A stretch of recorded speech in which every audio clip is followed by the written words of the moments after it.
दोनों हाथों को घुटनों पर रखिए। अंगूठे के अग्रभाग से प्रथम अंगुली का अग्रभाग टच कीजिए। ज्ञान मुद्रा तैयार कीजिए।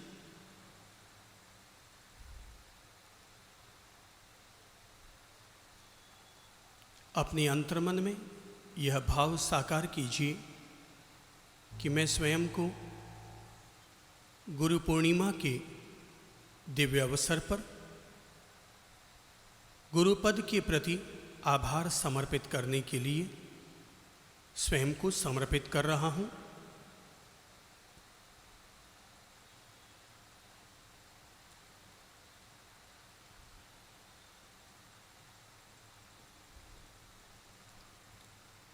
गुरु कोई व्यक्ति का नाम नहीं है, गुरु एक महान शक्ति का नाम है। बहुत धैर्य और शांति मन में धारण करते हुए गुरु भाव के प्रति, गुरु पद के प्रति अपने आप को जोड़ें। मानसिक धरातल पर गुरु ज्योति का आह्वान करें। 3 बार ओंकार नाद करते हुए गुरु की महान शक्ति को आमंत्रित करें।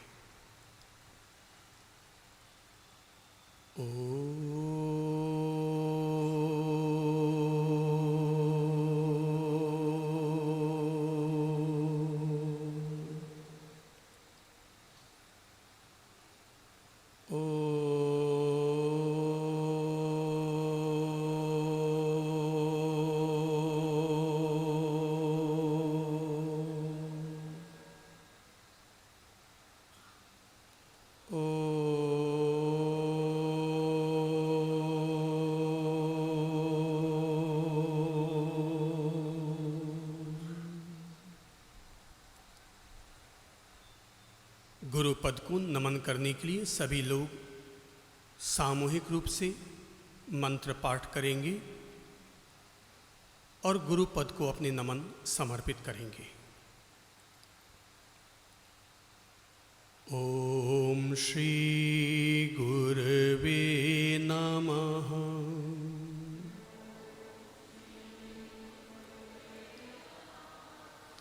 ओम श्री गुरवे नमः।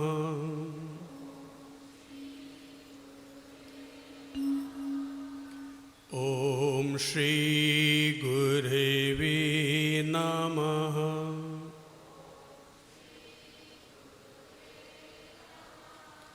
ओम श्री गुरवे नमः।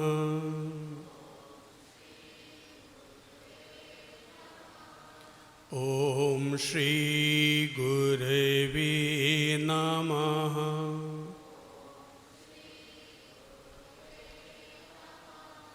ओम श्री गुरवे नमः।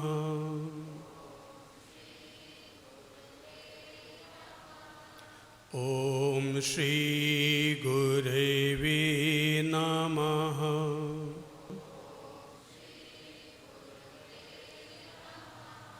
ओम श्री गुरवे नमः।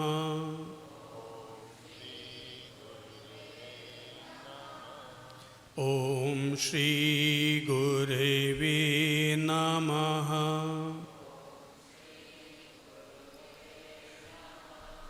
ओम श्री गुरवे नमः।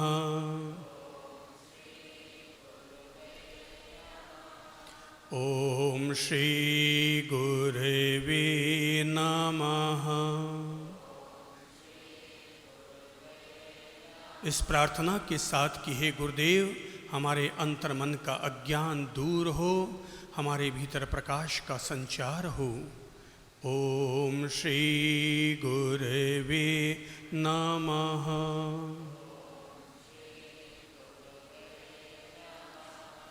ओम श्री गुरवे नमः।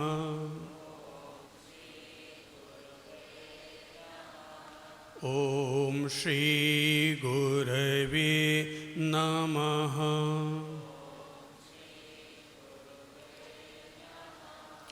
ओम श्री गुरुवे नमः।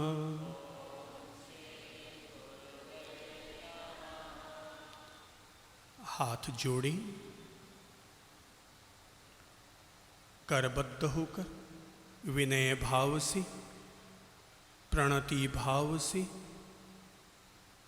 स्वस्ति मुक्ति भाव से गुरु वंदना के पाठ बोलेंगे। गुरुर्ब्रह्मा गुरुर्विष्णु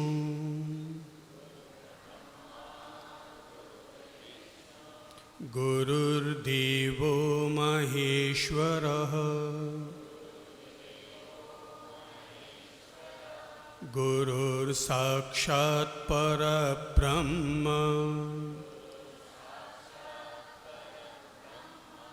तस्मै सद्गुरुवे नमः। तस्मै सद्गुरुवे नमः। तस्मै सद्गुरुवे नमः। अज्ञानतिमिरान्धानां ज्ञानाञ्जनशलाकया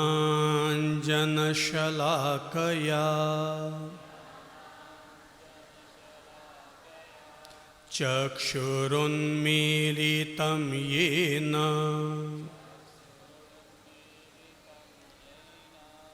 तस्मै सद्गुरुवे नमः। तस्मै सद्गुरुवे नमः। ध्यानमूलं गुरुर्मूर्ति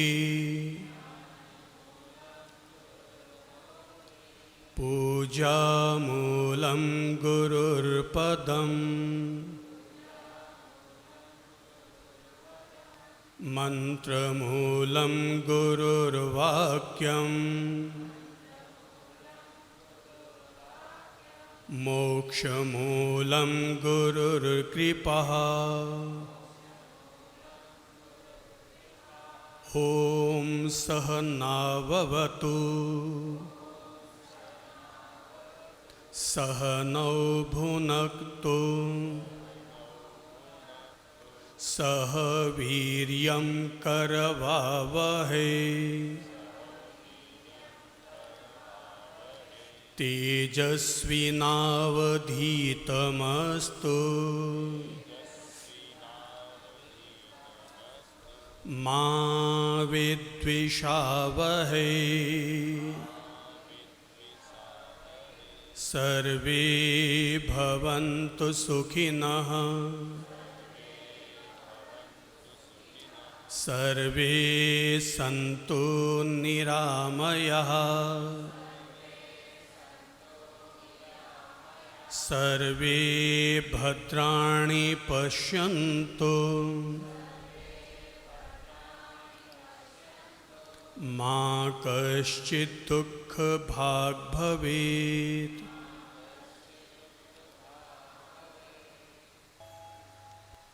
तीर्थ गए तो एक फल, संत मिले फल चार।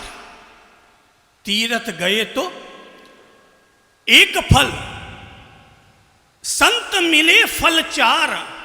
सद्गुरु मिले तो अनंत फल। कहे ज्ञानी विचार, कहे ज्ञानी विचार, कहते ज्ञानी विचार।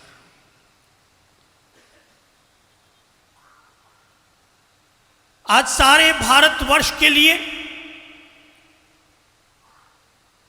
अत्यंत पुण्यमयी दिवस है कि आज के दिन सभी महानुभाव गुरु की महान शक्ति के प्रति अपना विनय भाव समर्पित करते हैं, धन्यवाद का भाव समर्पित करते हैं, अपना आभार समर्पित करते हैं। गुरु पूर्णिमा के मंगलमय अवसर पर हम अपनी तरफ से आपसे कुछ कहें उससे पहले सभी अपन लोग करबद्ध होकर विनय भाव के साथ गुरु की महान शक्ति को अपने नमन समर्पित करते हैं। श्री प्रभु शरणम, सद्गुरु शरणम, श्री मां शरणम। गुरु पूर्णिमा,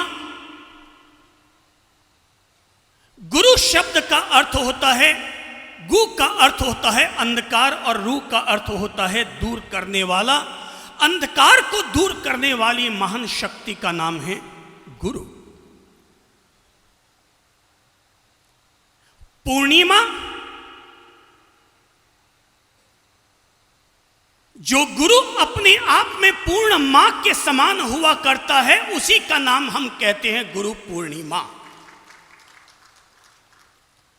शिष्य तो दूज के चांद की तरह होता है और गुरु पूनम के चांद की तरह हुआ करता है। जब तक कोई भी व्यक्ति अपने भीतर शिष्यत्व को जन्म नहीं देगा, तब तक उसके भीतर दूज का चांद न बन पाएगा। हर आदमी आमतौर पर अमावस के अंधकार में घिरा हुआ है, अज्ञान के अंधकार में घिरा हुआ है। गुरु का काम होता है अज्ञान के अंधकार में से प्राणी को बाहर निकालकर ज्ञान के प्रकाश की तरफ उसे ले जाना, ज्ञान के उजाले की तरफ उसे ले जाना।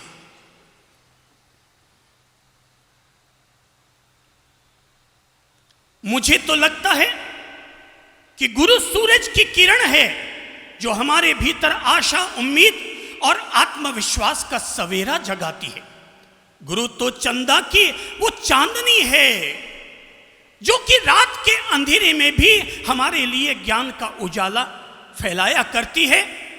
इसीलिए हम सभी लोग आज आदर भाव के साथ लोग फादर्स डे मनाते हैं, मदर्स डे मनाते हैं, वैलेंटाइन डे मनाते हैं। और आज के दिन जब चातुर्मास की स्थापना होती है, तो चातुर्मास की स्थापना होते ही हम सबसे पहले गुरु पूर्णिमा का दिव्य दिवस मनाते हैं, ये श्रद्धा भाव के साथ कि हे गुरुदेव, हम चातुर्मास के 4 महीने अपने आप को आपके श्री चरणों में समर्पित करते हैं। आप हमें अज्ञान के अंधकार से बाहर निकालें और अज्ञान के अंधकार से बाहर निकालकर हम सब लोगों को ज्ञान का प्रकाश प्रदान करें, दूज का चांद बन जाए।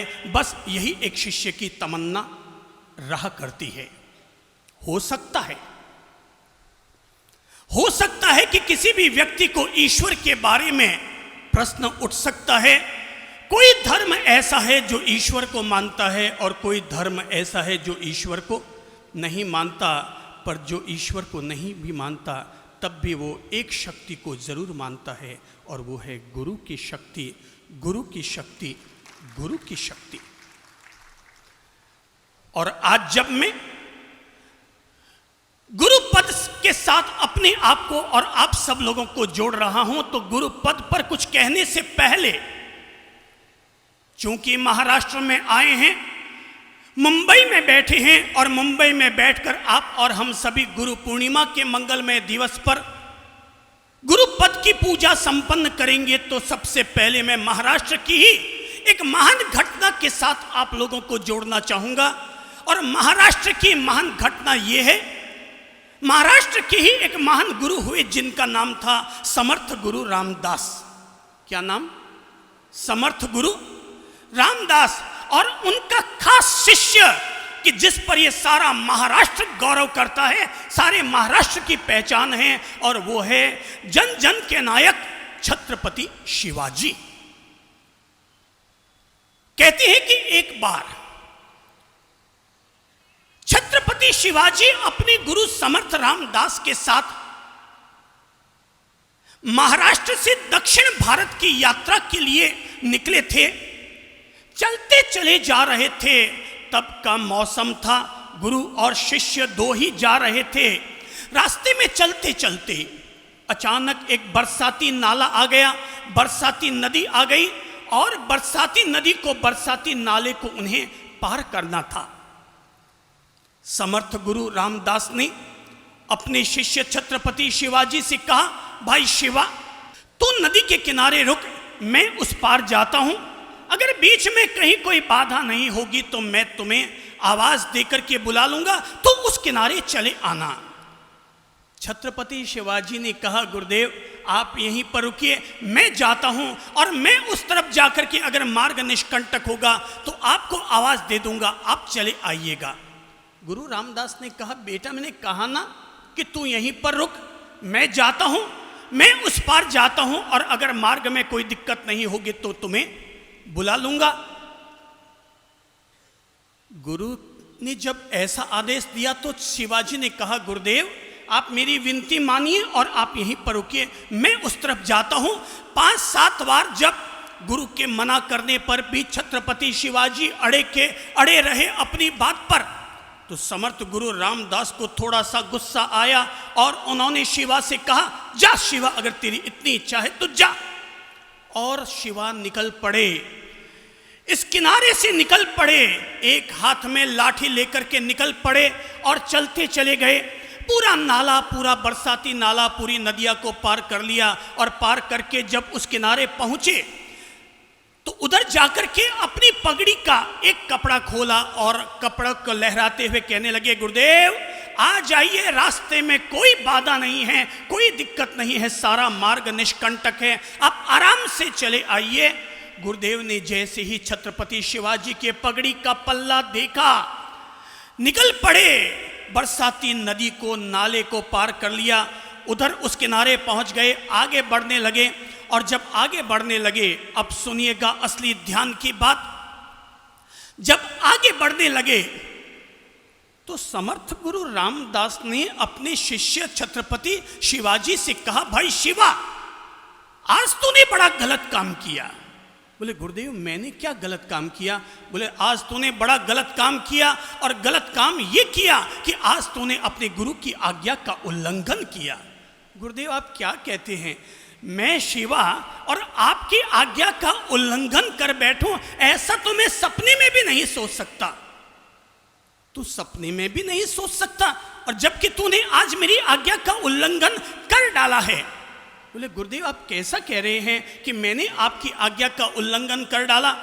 समर्थ गुरु रामदास ने कहा, मैंने तुम्हें कहा था ना कि नदी मैं पहले पार करूंगा, तू पीछे आना, पर तू जिद पर अड़ा रहा और जिद पर अड़ा रहा और तूने पहले पार किया। तूने आज गुरु की आज्ञा का उल्लंघन करने का पाप किया है। छत्रपति शिवाजी झट से गुरु के सामने चले आए, हाथ जोड़कर कहने लगे, गुरुदेव अपराध क्षमा हो, अपराध क्षमा हो, पर भगवान मैं अपने रहते आपको मैं नदी में संकट में कैसे डाल सकता था? गुरु ने कहा, समर्थ गुरु रामदास ने कहा, अरे छत्रपति शिवा सोच कि अगर खुदा न खास्ता अगर नाले में पानी तेज होता और तू डूब जाता, तो अगर तू डूब जाता तो मैं दुनिया को क्या मुंह दिखाता? छत्रपति शिवाजी ने कहा कि गुरुदेव अगर मैं डूब जाता तो कोई बहुत बड़ा अनर्थ नहीं हो जाता, पर आप डूब जाते तो बहुत बड़ा अनर्थ हो जाता। अगर मैं डूब जाता तो कोई बहुत बड़ा अनर्थ नहीं होता, पर आप डूब जाते तो बहुत बड़ा अनर्थ हो जाता। बोले मतलब गुरुदेव ये कि अगर मैं डूब जाता तो आप मेरे जैसे 36 शिवाजियों को पैदा कर सकते थे, पर एक समर्थ गुरु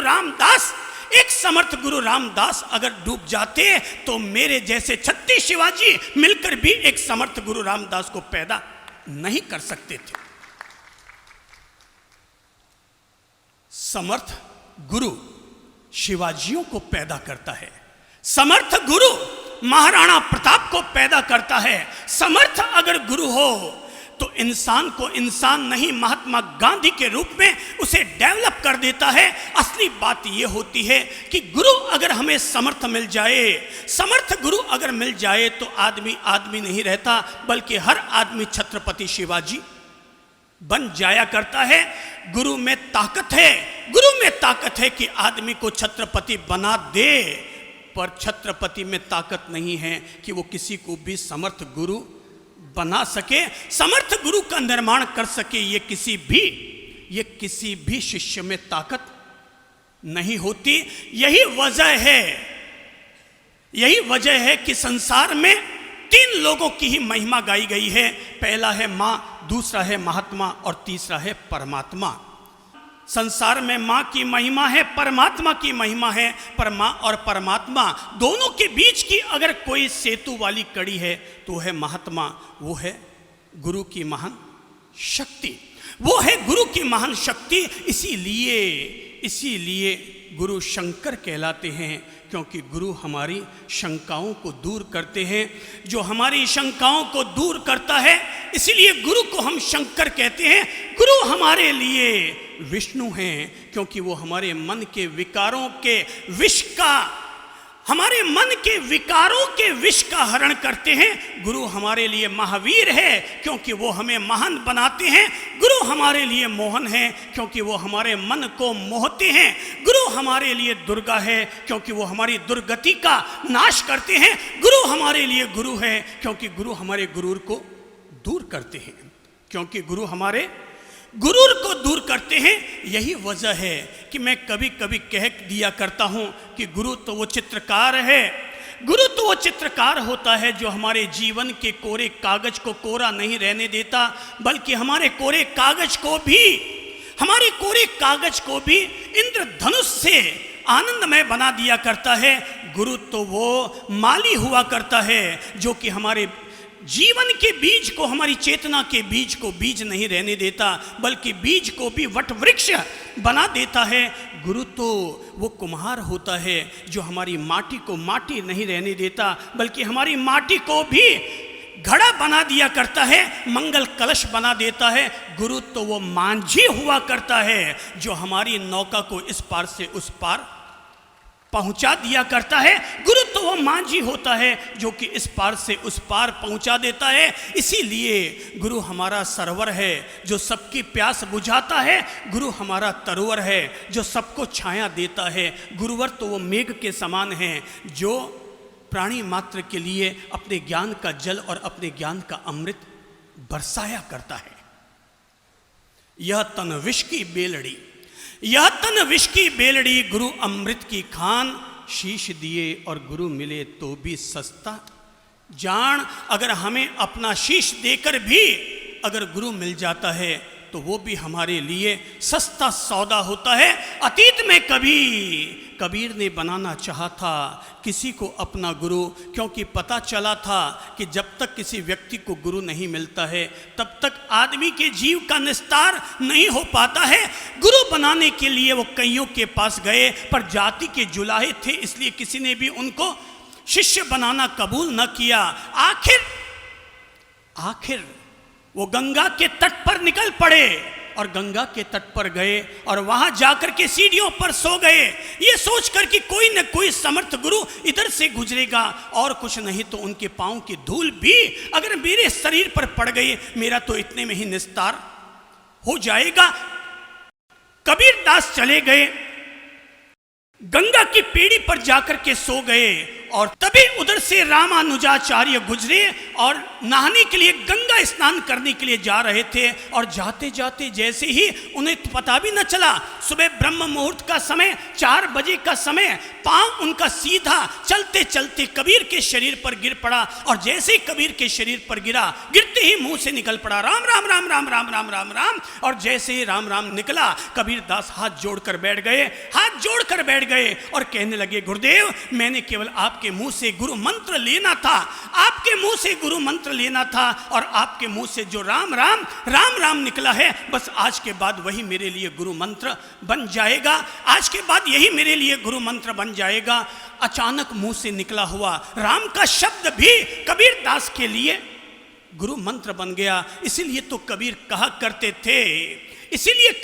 करते थे कि मैं तो राम के नाम का कुत्ता हूं। मैं क्या हूं? राम के नाम का कुत्ता हूं। जिधर मुझे राम जी ले जाना चाहेंगे, मैं तो उधर ही चलता चला जाऊंगा, मैं तो उधर ही चलता चला जाऊंगा। आदमी जब अपने आप को समर्पित कर लेता है, शिष्य बना लेता है, तो गुरु के मुंह से जो निकल जाता है वो उसके लिए परमात्मा का प्रसाद और परमात्मा का आशीर्वाद ही उनके लिए बन जाता है। गुरु शिष्य की महान परंपरा के चलते ही हमारे देश में एक महान धर्म पैदा हुआ जिसका नाम है सिख धर्म। क्या नाम है? सिख। सिख का मतलब ही होता है शिष्य।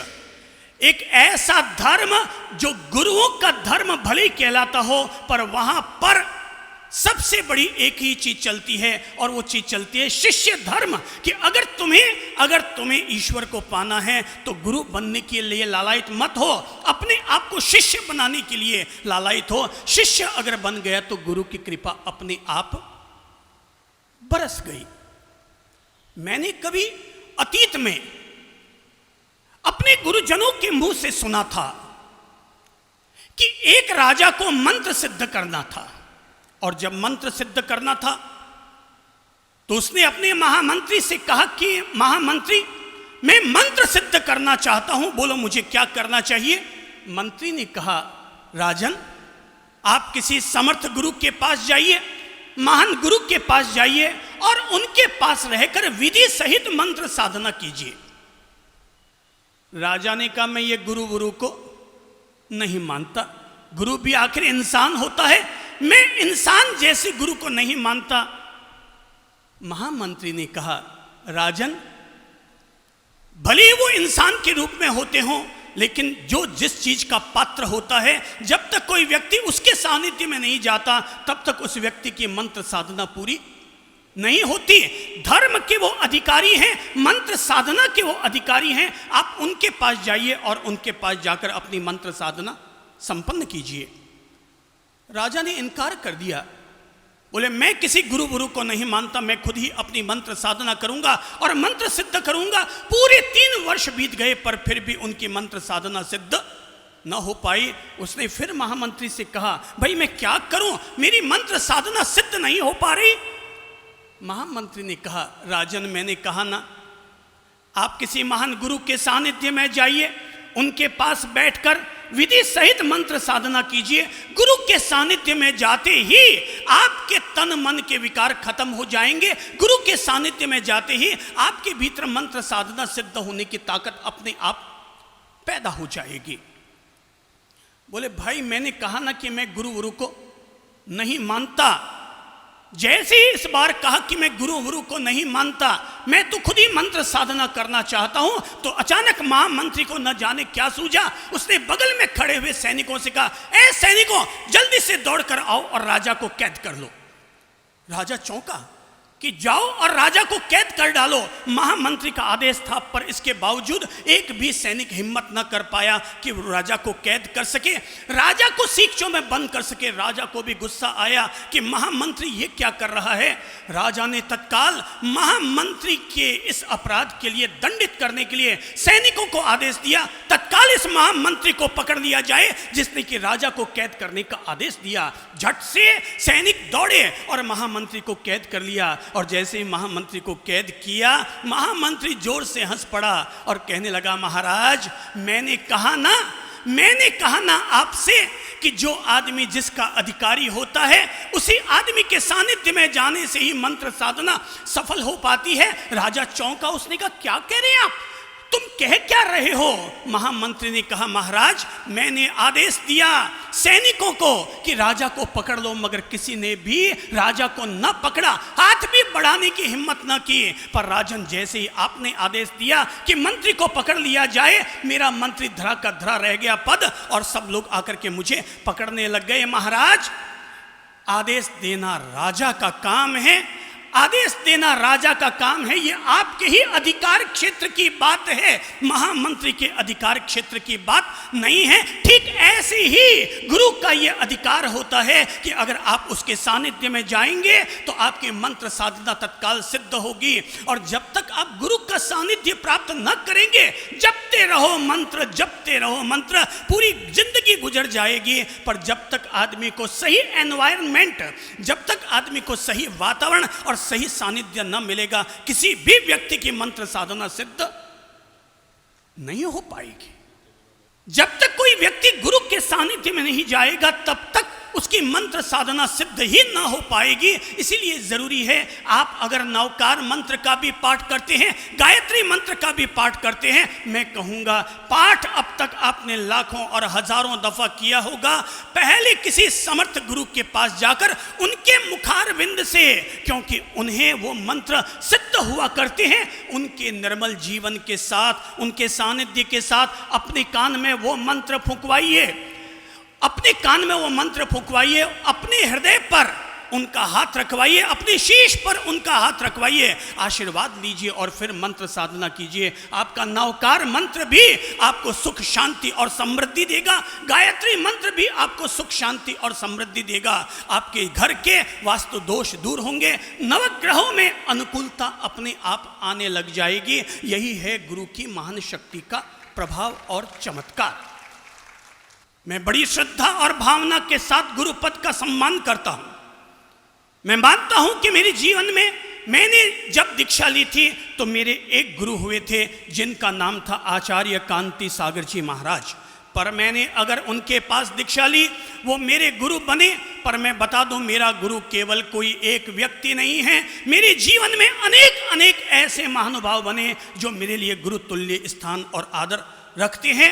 गुरु केवल वो नहीं होता जो हमारी चोटी तोड़े, गुरु वो होता है जो हमारे जीवन में परिवर्तन लेकर के आए, जिसके कारण हमारे जीवन में परिवर्तन का प्रकाश आ जाए, वो व्यक्ति हमारा गुरु हुआ करता है। मैं मानता हूं जब मैंने संन्यास ले लिया था, दीक्षा ले ली थी, तो मैं एक घटना खास तौर पर उस महान गुरु शक्ति को याद करते हुए उनके प्रति अपना आभार और कृतज्ञता समर्पित करने के लिए उल्लेख करना चाहूंगा। मैं अपनी जिंदगी में सबसे पहले, लगभग आज से 38 साल पहले, जब मैं पहली दफा बोलने के लिए खड़ा हुआ था, मुझे बताया गया कि इस महानगर में एक बहुत बड़ी साध्वी जी महाराज आ रही हैं और साध्वी जी महाराज का सम्मान होगा, अगवानी होगी और आपको भी उसमें 5-10 मिनट जरूर बोलना है।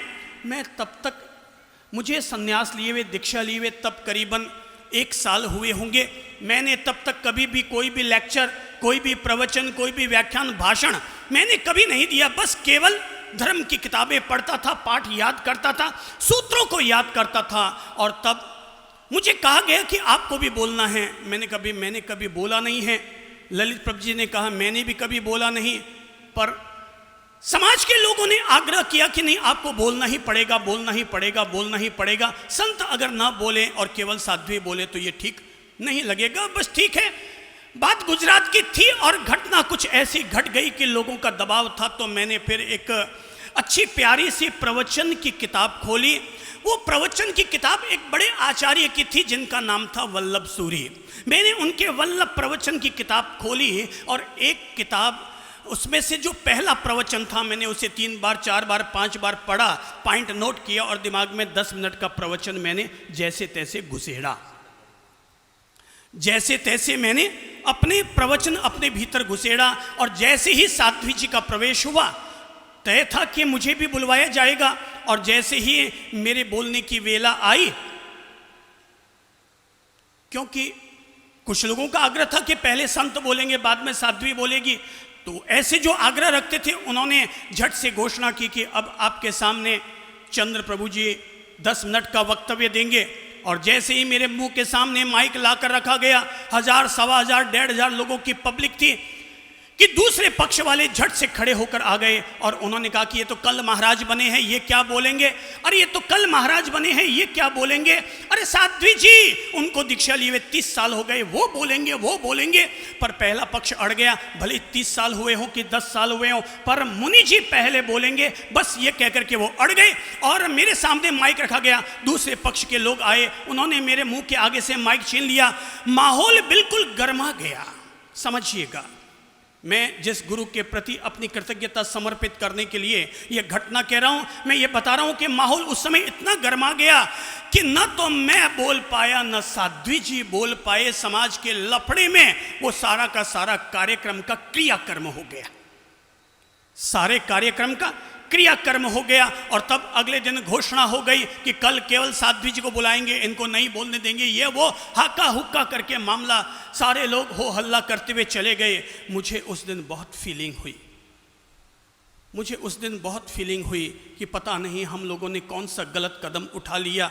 हमारे माता पिता की इच्छा थी कि वो अपने जीवन में आत्म कल्याण करने के लिए दीक्षा लेना चाहते हैं, तो हम लोग तो सहज भाव से संत बन गए कि माता पिता अगर दीक्षा लेना चाहते हैं तो गुरु ने ये कह दिया था कि ये तो दीक्षा लेना चाहते हैं, बुढ़ापे में इनकी सेवा कौन करेगा। तो हम दो भाई चंद्र प्रभु और ललित प्रभु ने मिलकर के तब ये तय किया कि अगर माँ बाप अपना आत्म कल्याण करना चाहते हैं और केवल इस कारण उनकी दीक्षा अटक रही है, उनका आत्म कल्याण अटक रहा है कि उनकी सेवा कौन करेगा, तो हम दो भाई अपनी कुर्बानी देते हैं। हम विवाह नहीं करेंगे, हम गृहस्थी की तरफ नहीं बढ़ेंगे, हम संसार के गेम नहीं खेलेंगे, हम अपने माता पिता के लिए अपने जीवन को समर्पित करेंगे। दोनों भाई निकल पड़े, पर उस दिन इतना अपमान झेला कि हमें लगने लगा कि हमने कोई गलत कदम उठा लिया है। पता नहीं क्या हुआ, सारे समाज में इस तरह का माहौल हो गया, हम बहुत नेगेटिव वातावरण में आ गए। मैं उस रात सोया, मुझे नींद ना आई, मैं रात भर रोता रहा। मुझे अभी भी याद है कि 38 साल पहले की वो रात, पूरी रात मेरे रोते रोते बीती। और अचानक न जाने कब मेरी आंख लगी और कब क्या हुआ मुझे पता न चला। और अचानक मैंने देखा कि मेरे सामने एक दिव्य प्रकाश उभर कर आया है। और मैं अतीत में चला गया, मैं अपने अतीत के किसी जन्म में चला गया और मैंने देखा कि मैं भी संत बना हुआ हूँ और मेरे गुरु भी मेरे सामने, मैं उनकी सेवा करता चला जा रहा हूँ। अचानक एक दिव्य प्रकाश उभर कर आया और उस दिव्य प्रकाश ने अपनी किरण, अपने हाथ से निकलने वाली किरण चंद्रप्रभ पर डाली और कहा कि ए बेटे चल खड़ा हो, बेटे खड़े हो। अरे तेरी दीक्षा तेरे कारण नहीं हुई है, बल्कि तेरे दीक्षा करवाने का निमित्त मैंने ही पैदा किया है, मैंने ही तेरी दीक्षा करवाने का निमित्त पैदा किया है। खड़ा हो, घबरा मत, रो मत, अरे मैं तेरे साथ हूँ। आज मैं अपनी ताकत तुझे देता हूँ, आज मैं अपना दिव्य प्रकाश तुम्हें देता हूँ। और तब गुरु की वो महान शक्ति उनके हाथों से निकली और चंद्रप्रभ के शरीर में आकर के प्रवेश कर गई। चंद्रप्रभ के शरीर में आकर के प्रवेश कर गई। मेरे मन में, मेरी आत्मा में, मेरे तन मन में, मेरे रोम रोम में एक नई तरह की चेतना, एक नई तरह की ऊर्जा, एक स्फूर्णा पैदा हो गई। मैं हड़बड़ा करके उठा और उठ करके जैसे ही बैठा हुआ तो मैंने देखा कि जैसे मैं बैठा हुआ मेरे पिता संत मेरे बगल में थे। उन्होंने कहा क्या हुआ बेटा, क्या हुआ। मैंने कहा कि मैंने इस तरह से घटना देखी है, अभी मैंने ऐसा सपना देखा और सपने में मैंने अपने भीतर ऐसा दिव्य प्रकाश उतरते हुए देखा। पिता ने मेरी पीठ थपथपाई और कहा बेटा तू धन्य हुआ। और मैंने देखा कि अगले दिन सुबह जो लोग कह रहे थे हम किसी टाउन हॉल में जाकर प्रवचन करवाएंगे, हम कहीं और जाकर के ये करवाएंगे वो करवाएंगे, मैं ताज्जुब करता हूँ, आज भी मुझे ताज्जुब होता है कि सारा समाज वापस वहीं पर आ गया। और जो लोग विरोध कर रहे थे सुबह 9 बजे आकर के वे ही सारे लोग मेरे सामने उपस्थित होकर कहने लगे गुरुदेव महाराज जी सबसे पहले आप बोलेंगे, उसके बाद कोई और बोलेगा, सबसे पहले आप बोलेंगे। वो दिन पहला दिन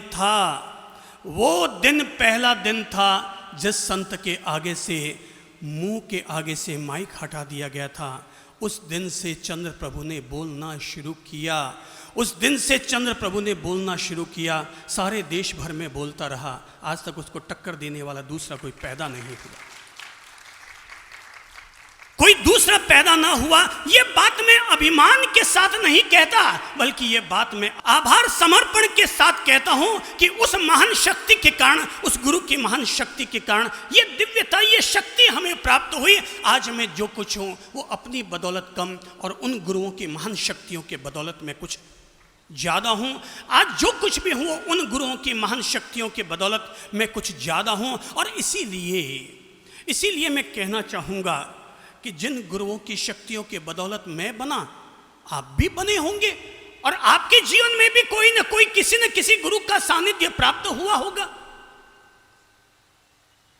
मैं फिर कहता हूं जरूरी नहीं है कि गुरु कोई एक ही हो, गुरु बहुत सारे हो सकते हैं। मेरे जीवन में भी कई गुरु रहे हैं, मैंने देखा है जब मैं हम्पी की गुफाओं में बैठकर साधना किया करता था, हम्पी की गुफाओं में बैठकर साधना किया करता था, और एक बार जब 16 घंटे की समाधि लगी, 16 घंटे की समाधि लगी, दोपहर में मैं 12 बजे गया था साधना के लिए, और रात को 2:30-3 बजे सुबह जब मैं समाधि में से उठा था तो मैंने देखा कि मैं किसी और लोक में गया हुआ था, और जब उस लोक से मैं लौट करके आया तो मेरे साथ जो महान शक्ति मुझे पहुंचाने के लिए वापस इस पृथ्वी लोक पर आई, वो शक्ति कोई और नहीं, वो शक्ति थी इसी गुजरात की एक महान शक्ति जिसका नाम रहा है श्रीमद राजचंद्र, अध्यात्म पुरुष श्रीमद राजचंद्र। कि मुझे लगा कि वो महान शक्ति के साथ में जुड़कर ब्रह्मांड की यात्रा करके आया, और वही शक्ति मुझे पहुंचाने के लिए वापस पृथ्वी लोक पर आई।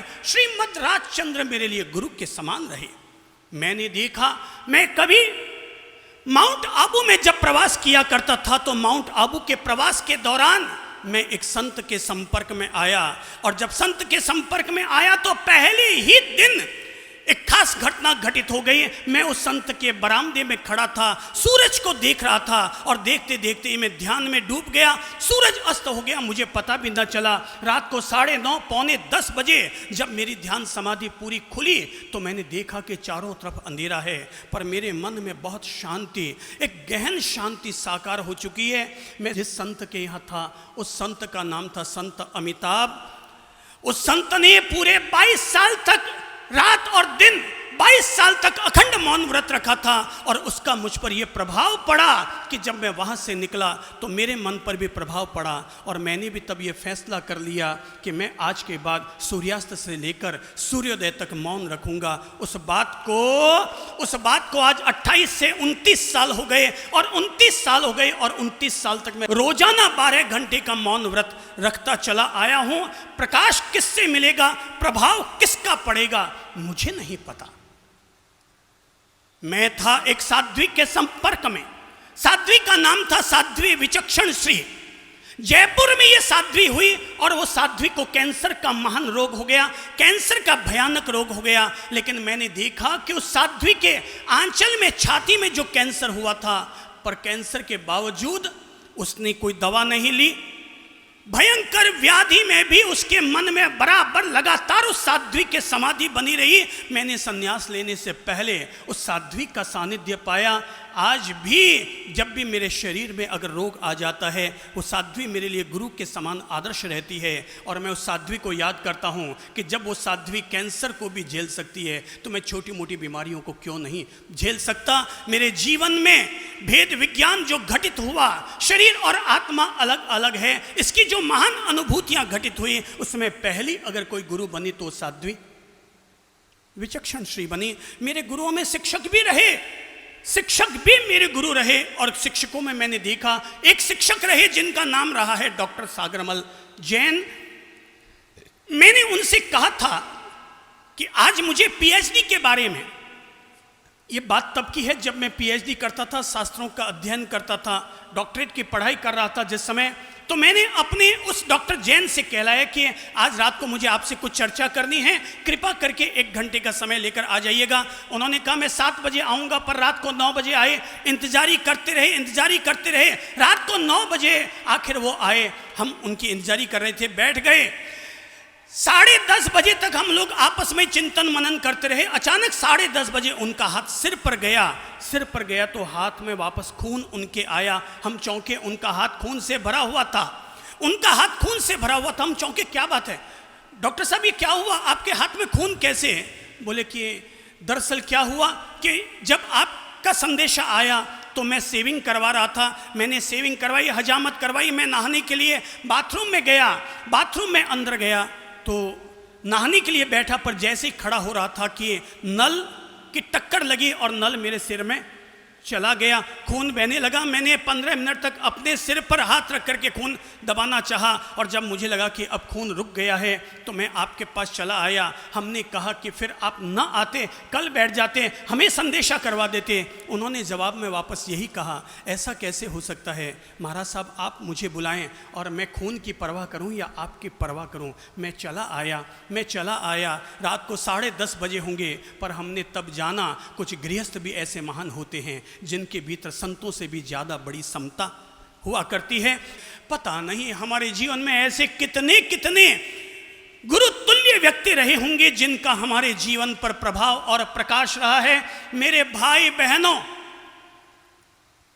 जिसके भी प्रभाव से, जिसके भी सानिध्य से आपके जीवन में परिवर्तन आ जाए, तो मैं तो कहूंगा अगर कोई व्यक्ति आपके पड़ोस में बैठा है, अगर उसके कारण भी आपके जीवन में परिवर्तन आ गया, तो वो भी आपके लिए गुरु तुल्य आदरणीय हो गया। केवल उन्हें गुरु मत मानते रहो। कहते हो मेरे 5 पीढ़ी पहले वो गुरु हुए, 2 पीढ़ी पहले वो गुरु हुए, मेरे बाप दादों के वो गुरु हुए। अरे भाई, तेरे बाप दादों के वो गुरु रहे होंगे, तेरा गुरु तो वो है जिसके कारण तुम्हारे जीवन में रोशनी आई, जिसके कारण तुम्हारे जीवन में परिवर्तन आया। केवल परंपरा को मत पूजते रहो, बल्कि उनकी पूजा करो जो तुम्हारे जीवन के लिए कल्याणकारी साबित हो रहे हैं।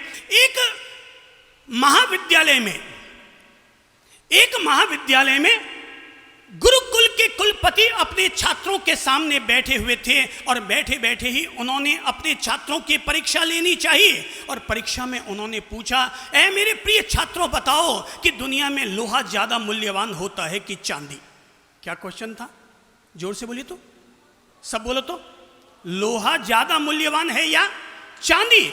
जैसे ही गुरु ने ये पूछा कि लोहा ज्यादा मूल्यवान होता है कि चांदी, सारे छात्र एक स्वर में बोल पड़े, सर चांदी मूल्यवान होती है, चांदी मूल्यवान होती है, चांदी मूल्यवान होती है। एक विद्यार्थी साइड में बैठा था, उसने हाथ खड़ा न किया, उसने जवाब न दिया। गुरु की नजर सब पर पड़ी हुई थी।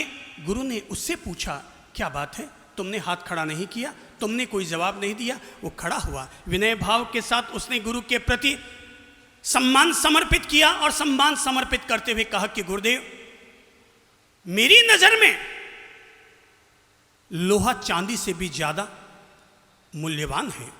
गुरु चौंके, भाई ये बात तू कैसे कह रहा है कि लोहा चांदी से भी ज्यादा मूल्यवान हो सकता है? शिष्य ने कहा, छात्र ने कहा, गुरुदेव, मेरी समझ से मूल्य वस्तु का नहीं होता, मूल्य होता है वस्तु में रहने वाली संभावना का। मूल्य वस्तु का नहीं होता, मूल्य होता है वस्तु में रहने वाली, सब बोलो तो किसका? संभावना का मूल्य होता है। तो बोले तुम कहना क्या चाहते हो? तो छात्र ने कहा, गुरुदेव, मैं ये कहना चाहता हूं कि चांदी तो मूल्यवान होती ही है। अगर चांदी और लोहे दो में से अगर मूल्यवान किसी को साबित करना हो, और गुरुदेव आप अगर क्वेश्चन कर रहे हैं तो जरूर आपके क्वेश्चन में कोई ना कोई सीक्रेट, कोई ना कोई रहस्य छिपा होगा, तभी आपने ऐसा क्वेश्चन किया होगा। और मैंने पल भर विचार किया तो मुझे लगा कि लोहा चांदी से भी ज्यादा मूल्यवान हो सकता है। बोले कैसे? बोले गुरुदेव, चांदी तो आज भी चांदी है, चांदी तो आज भी चांदी है, 10 साल के बाद भी चांदी है, पर लोहे को अगर किसी पारस का स्पर्श मिल जाए तो लोहा लोहा नहीं रहेगा, बल्कि वही लोहा चांदी से भी ज्यादा मूल्यवान सोना बन जाएगा। चांदी से भी ज्यादा मूल्यवान सोना बन जाएगा। मूल्य संभावना का है। और तब एक सत्य स्थापित हुआ, एक सत्य आज स्थापित कर रहा हूं, और सत्य ये है कि कोई चांदी चांदी रही होगी, पर अगर आप अपने आप को लोहा भी मानते हैं, पर अगर एक सही गुरु जिंदगी में मिल जाए तो लोहा लोहा नहीं रहेगा, वही लोहा बदल कर सोना बन जाएगा, वही लोहा बदल कर सोना बन जाएगा। असली ताकत गुरु है। इसलिए कहता हूं, गुरु हमारे लिए पारस है। गुरु क्या है हमारे लिए? पारस है, जो बदलता है, जो हमारे तन को बदलता है, मन को बदलता है, हमारी आत्मा को बदलता है। एक गुरु मिल जाए। रावण के पास ताकत बहुत थी, रावण के पास ताकत बहुत थी, नवग्रह उसकी काख में रह सकते थे, इतनी ताकत थी, पर रावण के पास एक चीज नहीं थी। क्या नहीं था? बता सकते हैं? क्या नहीं था? गुरु। रावण के पास सब कुछ था, पर एक चीज नहीं थी, वो था गुरु। अगर रावण के पास गुरु होता तो सीता माता का कभी अपहरण नहीं करता, उसकी बुद्धि कभी दुर्बुद्धि नहीं होती, वो राम के साथ कभी युद्ध करने का साहस भी न करता। पर रावण के पास सब कुछ था, पर एक ताकत नहीं थी, और वो ताकत है गुरु की ताकत नहीं थी, गुरु का सानिध्य नहीं था। राम के पास रावण से ज्यादा ताकत नहीं थी, पर एक ताकत थी और वो था हमेशा उनके पास गुरुओं का सानिध्य था। 14 साल का वनवास लेकर के राम ने कुछ और पाया या ना पाया, पर 14 साल तक वनवास में रह करके वन में रहने वाले ऋषि मुनियों गुरुजनों का सानिध्य अवश्य प्राप्त किया, तो परिणाम निकल कर ये आया, उनकी बुद्धि सदा सद्बुद्धि बनी रही। गुरु की वजह से ही आदमी की बुद्धि सद्बुद्धि रह सकती है। आज अगर देश में कोई भी व्यक्ति अगर रैप कर रहा है, कोई भी आदमी अगर चोरी कर रहा है, डाकागिरी कर रहा है, मैं कहूंगा उस आदमी को केवल 1 महीने के लिए किसी अच्छे गुरु के सानिध्य में रख दो, उसकी आत्मा बदल जाएगी, मन बदल जाएगा, भावनाएं बदल जाएंगी, क्योंकि गुरु का काम ही है परिवर्तन करना, आत्मा को बदलना, आत्मा में चेंज लेकर के आ जाना, यही गुरु का काम होता है। गुरु अगर न लिया, गुरु के सानिध्य में महीने में जाओ, 6 महीने में जाओ, साल भर में जाओ और 7 दिन उनके पास रहो, ताकि उनका दिव्य आभा मंडल हमारे मन तन मन आत्मा में परिवर्तन ला सके। केवल गए और जाकर के तिखुत्तो बोला और निकल गए, वहां से परिणाम न आएगा। जाओ उनके पास बैठो, वो कुछ बोले तो भी ठीक और न बोले तो भी ठीक, उनके पास रहने मात्र से ही उनका आभा मंडल अपने आप काम करता है, उनकी दिव्य शांति अपने आप काम करती है। हमारी आत्मा में जैसे एक्सरे की रेज, MRI की रेज अपने आप सीधी अंदर तक पहुंचती है, ऐसे ही गुरु की महान शक्ति की रेज अपने आप हमारे अंदर तक जाकर के अपना काम किया करती है। मैं खास घटना आप लोगों को कहना चाहूंगा, और ये कोई बड़े महान गुरु की बात नहीं है, अभी घटित हुई घटना है। मैं कभी कहा करता था, मैं सब लोगों से कहा करता था कि हमेशा जब भी तुम किसी समूह से मिलते हो तो हमेशा कहा करो आई लव यू ऑल। क्या कहा करता था? I love you all. दोबारा बोलो तो आप, क्या कहा मैंने? एक बार हाथ फैलाकर बोलो तो आई लव यू ऑल, दूसरी बार फिर बोलो तो आई लव यू ऑल, तीसरी बार फिर बोलो तो आई लव यू ऑल। मैं कहूंगा रोज बोला करो, ताकि हमारे मन में किसी के प्रति भी वैर वैमनस्य न रहे, किसी के प्रति भी नफरत पैदा ना हो, सारी इंसानियत के प्रति, सारे जहान के प्रति, सारी वसुधा के प्रति हमारे दिल में एक पॉजिटिविटी पैदा हो जाए, और पॉजिटिविटी पैदा करने का मंत्र होगा आई लव यू। देखते हैं, आप अभी बोलकर देखो, आंख बंद करो और 3 बार बोलकर देखो, और देखो कि आपके भीतर क्या फीलिंग होती है। आंख बंद करो और सारे विश्व को अपने हृदय में आमंत्रित करते हुए कहो आई लव यू ऑल। दूसरी बार फिर बोलिए आई लव यू ऑल। तीसरी बार फिर बोलिए I love you all. Very good, I love you all. किसी भी प्राणी को वंचित मत रखिएगा। अगर चाचा से बोलना बंद है तो उसको भी हमारे इस आई लव यू ऑल में इंक्लूड कर लीजिएगा। साली से अगर बोलना बंद है, मैं कहूंगा उसको भी अपने इस आई लव यू ऑल के मंत्र में शामिल कर लीजिएगा। सबसे कहो I love you all, I love you all, I love you all. ये इसे आप अपने धर्म मंत्र की साधना समझिए। अब अतीत में कभी प्रभु महावीर ने कहा था खामे में सव्व जीवे सव्वे जीवा खमंतु में। भाई महावीर का युग 2600 साल पुराना था, और मैं जो बातें कह रहा हूं यही समझिए कि 2600 साल के बाद महावीर फिर से लौट कर आए हैं, और वो नई युग की नई भाषा में खामे में सव्व जीवे को कहते हैं I love you, I love you all, I love you all, I love you all. मैं कहूँगा अपने घर में भी कहा करो, परिवार में भी कहा करो, दादी को भी कहा करो, मम्मी को भी कहा करो, सास से भी कहा करो आई लव यू ऑल। अगर केवल कहोगे आई लव यू तो जूते पड़ सकते हैं, इसलिए आई लव यू ऑल साथ में जोड़ लेना। आई लव यू ऑल, आपको भी, आपको भी, आपको भी, आपको भी। मैं भी आपसे कहता हूँ आई लव यू ऑल। मैं आप सब लोगों से प्यार करता हूँ, सब लोगों से प्यार करता हूँ। आप 2 कदम आगे बढ़ा के तो देखो, किसी को गले लगा के तो देखो, किसी को जादू की झप्पी देकर तो देखो, सारा संसार तुम्हारा हो जाएगा, सारे संसार में तुम्हारे लिए पॉजिटिव वातावरण बन जाएगा। तो मैं कभी कहा करता था आई लव यू ऑल बोलो, आई लव यू ऑल बोलो, आई लव यू ऑल बोलो। एक मैडम के दिमाग में ये बात जच गई। आप ये मत समझना कि हम जो कहते हैं वो सारे लोगों के दिमाग में बात जग जाती है। कुछ जिनके जीवन में कुछ परिवर्तन आना होता है ना, उन लोगों के ही सीधे बात उतरती है। सूरज तो रोज उगता है, कोई सारी दुनिया तो उसका लाभ लेती नहीं है। अब जिनको लाभ लेना होता है वो लाभ ले लेते हैं, बाकी सारे लोग 10 बजे तक भी सोए पड़े रहते हैं। अब जिनको लाभ लेना होता है वो लाभ ले लेते हैं। तो हुआ ये कि मैं कहा करता था आई लव यू ऑल, तो एक मैडम के, एक टीचर के दिमाग में ये बात उतर गई कि भाई मैं भी अब आज के बाद रोजाना सबसे कहूँगी आई लव यू ऑल। और जब भी वो अपने क्लास में जाती तो जाते ही, जैसे ही टीचर अपनी क्लास में जाते ही सब लोगों से कहती, सारे स्टूडेंट से कहती आई लव यू ऑल। बच्चे वापस क्या बोलते? Madam I love you all, I love you all, I love you all. ये मंत्र उनके पूरे स्कूल में फैलता चला गया। लोगों को बड़ा आनंद आने लगा। पर एक साल उसने वहां पढ़ाया, 7वीं क्लास के बच्चों को पढ़ाती थी, और इस साल उसका ट्रांसफर हुआ 8वीं क्लास वालों को पढ़ाने के लिए। उसका प्रमोशन हो गया और वो 8वीं क्लास में जब गई तो देखा कि वो जब कहती है आई लव यू ऑल, सारे बच्चे खुश होते हैं, सारे बच्चे जवाब देते हैं, पर कोने में एक बच्चा बैठा रहता, वो बिल्कुल सिर झुकाए हुए, ना कोई जवाब देता, ना कोई क्रिया प्रतिक्रिया करता, बस सिर झुकाए दिन भर वो बैठा रहता। उसको बड़ा बुरा लगता है, यार मैं सबसे कहती हूँ आई लव यू ऑल, सब जवाब देते हैं, पर ये स्टूडेंट जवाब क्यों नहीं देता। आखिर वो उसे अपने करीब बुलाती है, इधर आप बच्चा। करीब आता है, बच्चा करीब आता है तो देखती है कि उसके जूते के कस्से भी बराबर पहने हुए नहीं है, जूतों पर पॉलिश भी नहीं हुई है, उसके कपड़े भी उसके अव्यवस्थित हैं, शर्ट के बटन भी उसके बेतरतीबी से पहने हुए हैं। आखिर उसने उससे कहा, हे बच्चे, मैंने कहा ना आई लव यू ऑल, जवाब दे वापस आई लव यू ऑल। बच्चा फिर भी सिर झुकाए बैठा है। उसने कहा, मैडम ने कहा बोल आई लव यू, वो फिर भी सिर झुकाए खड़ा है।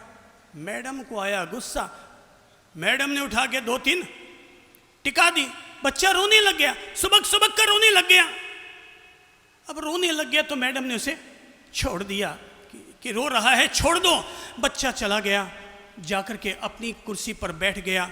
मैडम जब भी आती हमेशा कहती आई लव यू ऑल, पर वो जवाब ना देता। मैडम जब भी कोई क्वेश्चन पूछती, सारे बच्चे जवाब देते, पर वो बच्चा चुप रहता, कोई जवाब ना देता। अनेक तरह से उन्होंने उस बच्चे को बुलवाने का प्रयास किया, पर उस बच्चे ने कभी कोई प्रतिक्रिया नहीं की। आखिर वो मैडम उस बच्चे से इतनी तंग आ गई कि उसने प्रिंसिपल के पास जाकर के शिकायत की और कहा कि इस बच्चे की टीसी काट दी जाए, स्कूल से निकाल दिया जाए, ये बच्चा किसी भी स्थिति में कोई लायक नहीं है। टीचर ने कहा ठीक है, देखते हैं। अगले दिन, अब बात ध्यान से समझिएगा, अगले दिन जब बच्चा अपनी क्लास में था, मैडम भी पहुंची, तो उसके पहुंचने से पहले ही मैडम की टेबल पर इतनी बड़ी फाइल ला करके रख दी गई।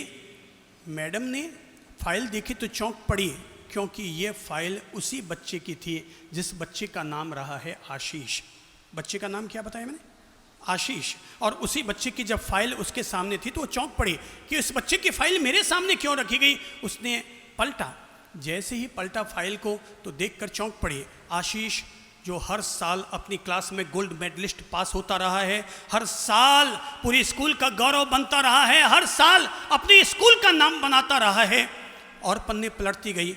पहली क्लास फर्स्ट क्लास, दूसरी क्लास फर्स्ट क्लास, तीसरी क्लास फर्स्ट क्लास, चौथी, पांचवी, छठी, सातवीं क्लास फर्स्ट क्लास। क्या बात है, ये बच्चा गोल्ड मेडलिस्ट हर साल पास होता रहा है, और इस बार अचानक क्या हुआ? अचानक उसने पन्ना पलटा तो पन्ना देख करके वो चौंक पड़ी, क्योंकि पन्ने पर लिखा हुआ था, पन्ने पर दरख्वास्त लिखी हुई थी उसी बच्चे के हाथ की कि सर मेरी मॉम बीमार है और मुझे छुट्टी दी जाए, मुझे कृपा करके 7 दिन की छुट्टी दी जाए। बच्चे को 7 दिन के लिए छुट्टी दे दी गई, और जब 7 दिन बाद स्कूल से पता करवाया गया कि 8वें दिन भी बच्चा क्यों ना आया, तो पता चला कि उसकी माँ को कैंसर हो चुका है। उसकी माँ को कैंसर हो चुका है, बच्चा स्कूल ना आ पा रहा था, उसे अपने माँ को संभालना पड़ रहा था। उसके पापा नहीं थे, माँ और बेटा 2 ही लोग थे। माँ नौकरी करती थी, पर माँ को कैंसर हो गया। वो बच्चे के लिए मेहनत कर करके पैसा कमाती और उसकी पढ़ाई की व्यवस्था करती। 1 महीना, 2 महीना, 3 महीना बीता, बच्चा कभी आता कभी ना आता, कभी आता कभी ना आता, और इस तरह से 8वीं क्लास में वो फेल भी हो गया। फेल भी हो गया तो और आगे पन्ना पलटा तो आगे पन्ने पलटते ही वो चौंक पड़ी, क्योंकि उस पर लिखा हुआ था उसकी माँ का स्वर्गवास हो गया। कैंसर में उसकी माँ चल बसी। कैंसर में जब उसकी माँ चल बसी, ये बात उसे पढ़ने में आई तो चौंक पड़ी। ओ, तो क्या इस बच्चे की माँ नहीं है?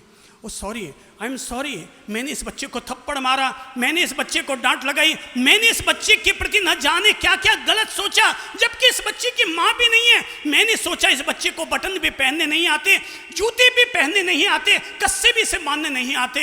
आज पता चला ये बिन माँ बाप का बच्चा है। मैंने किस बच्चे को इतना डांट दिया।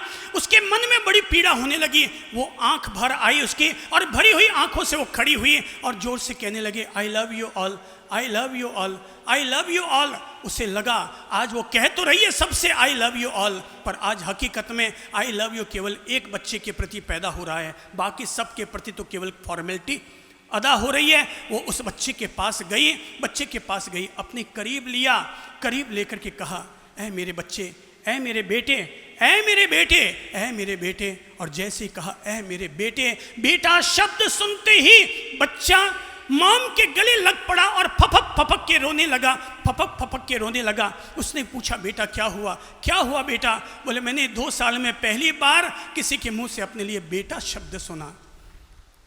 मैंने 2 साल में पहली बार, 2 साल में पहली बार मेरी माँ चल बसी। मेरे पापा नहीं है, मेरी माँ चल बसी, और आज मैंने पहली बार किसी के मुंह से आज बेटा शब्द सुना है। मेरी माँ मुझे हमेशा बेटा बेटा बेटा बेटा कह के बुलाती थी। आज मॉम आपने मुझे बेटा कहा है। मॉम आज से मैं अपनी माँ के रूप को देखूंगा। मैडम ने कहा कि मैं तुझसे वादा करती हूँ कि तेरी माँ नहीं है, पर आज के बाद मैं तेरी माँ रहूंगी। और उस दिन के बाद उस मैडम ने उस पर माँ बनकर, टीचर बनकर, गुरु बनकर उसने गुरु की भी भूमिका अदा की और माँ की भी भूमिका अदा की। वो हमेशा उस बच्चे से प्यार करती, गले लगाती, उसे समझाती, सिखाती, जीवन जीने की कला बताती, जीवन जीने का तरीका बताती, प्यार देती, खाना भी ला कर के खिलाती। बच्चा वहाँ टीचर के पास पढ़ता चला गया, और जब 11th क्लास पूरी हो गई, 11th क्लास पूरी हो गई तो उसे वहाँ से अब टीसी कटानी पड़ी, क्योंकि वो स्कूल केवल 11th क्लास तक की ही थी, 11th क्लास तक की ही स्कूल थी। बच्चे की टीसी कट गई।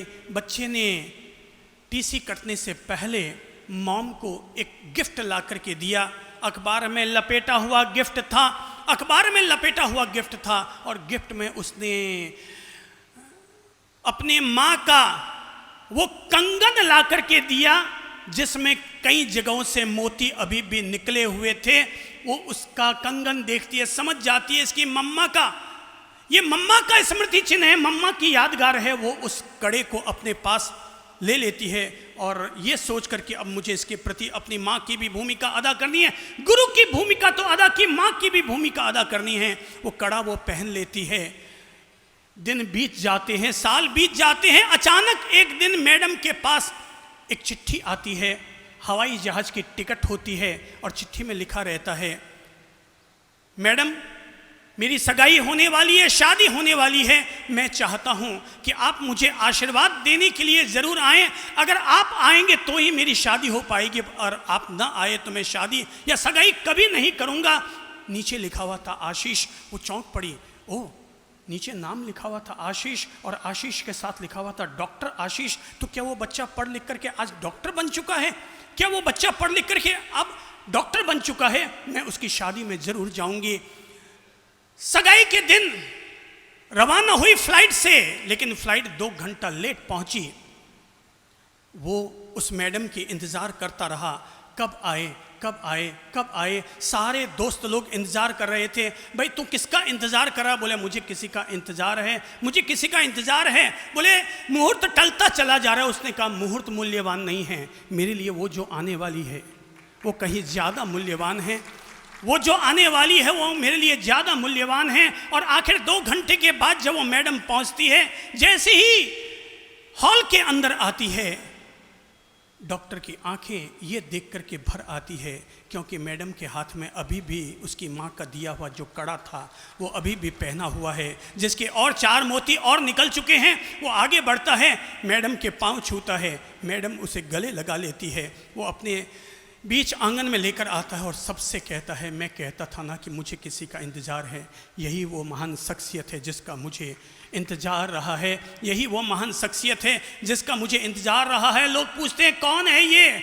बोले यही है वो जिसने मेरे जीवन का निर्माण किया। माँ बाप ने मुझे पैदा किया, पर इस माँ ने, इस गुरु ने मेरे जीवन का निर्माण किया। आज मैं जो कुछ हूँ वो इस गुरु की बदौलत हूँ। आज मैं जो कुछ हूँ वो इसी गुरु की बदौलत हूँ। आज मैं जो कुछ हूँ सो इसी गुरु की बदौलत हूँ। बात तो तब हो गई होगी, लेकिन मैं बात आज इसलिए ये कहना चाहूँगा, भाई लोगों, शिक्षक और सड़क दोनों एक समान होते हैं। वो भले ही खुद कहीं पहुँच पाए या ना पहुँच पाए, पर अपने राहगीर को मंजिल तक जरूर पहुँचा दिया करते हैं। शिक्षक और सड़क अपने राहगीर को मंजिल तक जरूर पहुंचा दिया करते हैं। गुरु का तो काम ही होता है, गुरु के 4 काम, गुरु के 4 काम। पहला काम है ज्ञान में आगे बढ़ाना। बोलो तो सारे लोग, गुरु का पहला काम क्या है? ज्ञान में आगे बढ़ाना। गुरु का दूसरा काम शिष्य को या व्यक्ति को शील और सदाचार में सुदृढ़ करना। शील और सदाचार में सुदृढ़ करना। गुरु का तीसरा काम होता है शिष्य की कमियां उसे एहसास कराते हुए उसकी कमियों को उसके जीवन से दूर करना। और गुरु का चौथा काम होता है शिष्य को मुक्ति के पथ पर आगे बढ़ाना। 4 काम सब लोग दिमाग में ले लो। गुरु के केवल 4 काम ही होते हैं। गुरु का काम नहीं होता कि आपकी नजर लग जाए तो नजर उतारे। गुरु का काम नहीं होता कि आपका धंधा न चले तो धंधे में वो सहयोग करे। गुरु के 4 काम। पहला काम बोलो सारे लोग। नंबर 1 ज्ञान में आगे बढ़ाना। नंबर 2 शील सदाचार में सुदृढ़ करना। नंबर 3 कमियां बताना, कमियां उसके जीवन से, कमजोरियों को दूर करना। और नंबर 4 है मुक्ति के पथ पर उसे आगे बढ़ाना। इसलिए अगर मैं कभी कह दूं ऐसा नहीं, इस कमी को सुधारो, तो इसका मतलब मैंने केवल गुरु का दायित्व निभाया है। गुरु का काम ये नहीं होता आपकी जी हजूरी करता रहे। गुरु का काम होता है शिष्य को मजबूत बनाना। गुरु का काम केवल प्यार करना नहीं है। गुरु तो कुम्हार होता है जो ऊपर से प्यार करता है और अंदर से ठोकता भी है। और अगर ठोकता है तो ही निर्माण होता है। केवल लाड़ से तो बच्चा लाड़ गैला बनता है, पर अनुशासन का नियम लागू करो तो ही किसी के जीवन का निर्माण हुआ करता है, तो ही किसी के जीवन का निर्माण होता है। मैंने कहा गुरु के 4 दायित्व, और ऐसे ही है शिष्य के 4 दायित्व। पहला दायित्व है गुरु का विनय करना। पहला काम क्या है? सब बोलो तो। गुरु का विनय करना। गुरु का विनय करना। उनको प्रणाम करो, उनके चरण स्पर्श करो। ध्यान रखो, गुरु के सामने कभी भी ऊंचे स्थान पर मत बैठो। गुरु के सामने कभी भी उनसे ऊंचे स्थान पर मत बैठो।